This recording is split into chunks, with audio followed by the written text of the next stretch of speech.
Hello, I'm Groat. I'd like to welcome you to my studio here located in upstate New York. I'm about 250 miles north of New York City. Today we're going to focus on one painting of a classic grouping of red delicious apples I have here situated right behind me. Now at this point we're going to talk a little bit about composition and how I'm actually going to frame this pyramid of apples using what's called a viewfinder. Yes, all I've done is taken a piece of paper. This is actually a piece of notebook paper that I've folded in half and then just cut out like a rectangular shape here. Open it up, and then you have a really nice viewfinder that you can look through and actually decide how you want to frame your composition. And looking at the pyramid of apples a little bit closer, and you'll notice that around the apples I have all sorts of old branches and leaves that I found outside that I've sort of used to add to the composition. So you've got the angle here in the bottom. Okay, then the midpoint's right about here. I have my large bristle brush, a number 8 brush, and taking a little bit of the linseed oil, putting it down here, and I'm going to work with a little bit of ultramarine blue that I have here over in the corner.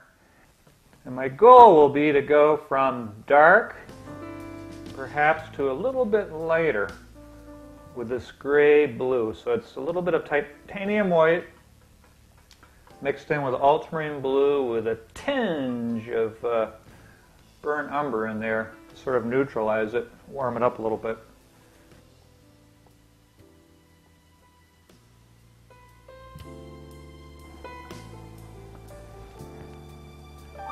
You know, it's about having fun. You shouldn't have to struggle when you're painting. Look at these apples. You notice that there's tops, there's bottoms, there's fronts, there's backs, there's the sides, left and right.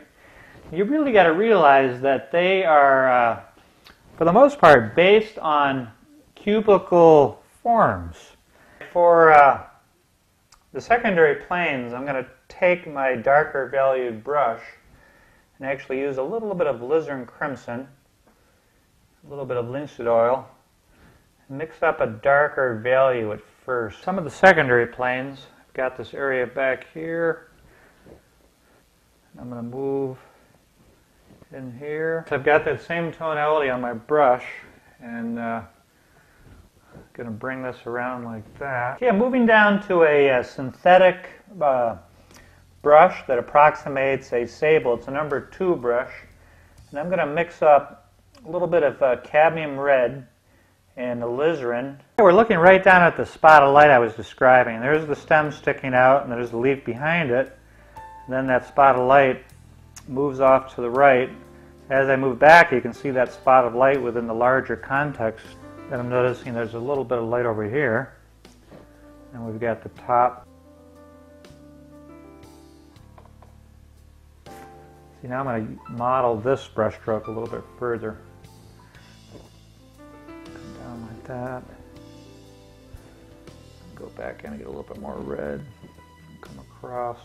Actually, I'm going to use a little bit of alizarin crimson.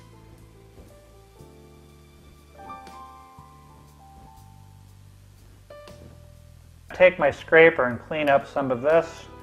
I want to mix up some variation on cad yellow, and a little bit of yellow ochre I'm going to bring out.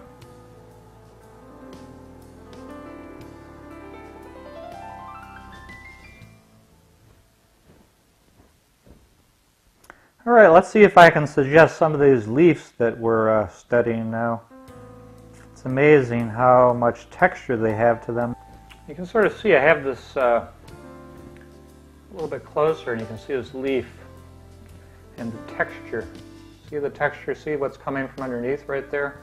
And I can scrape right into it. It's nice to allow that to come through. And this will allow the paint to drag across. So I come across with my brush like this to sort of discover the form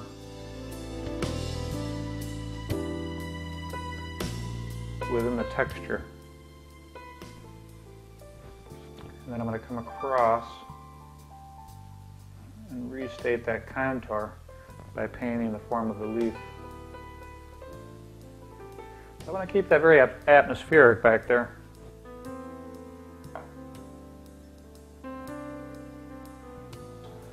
And sort of bring the paint over a little bit, sort of thin it, or just pat down if it's overstated.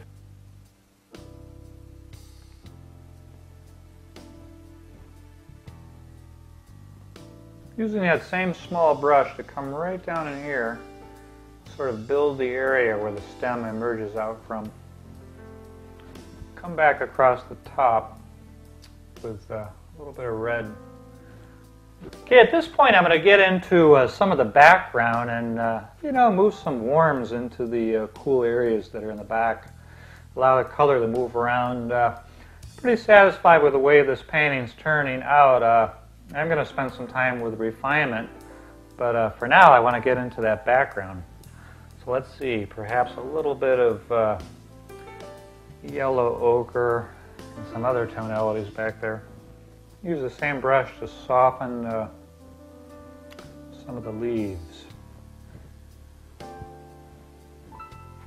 Push that back there. Bring that right down through.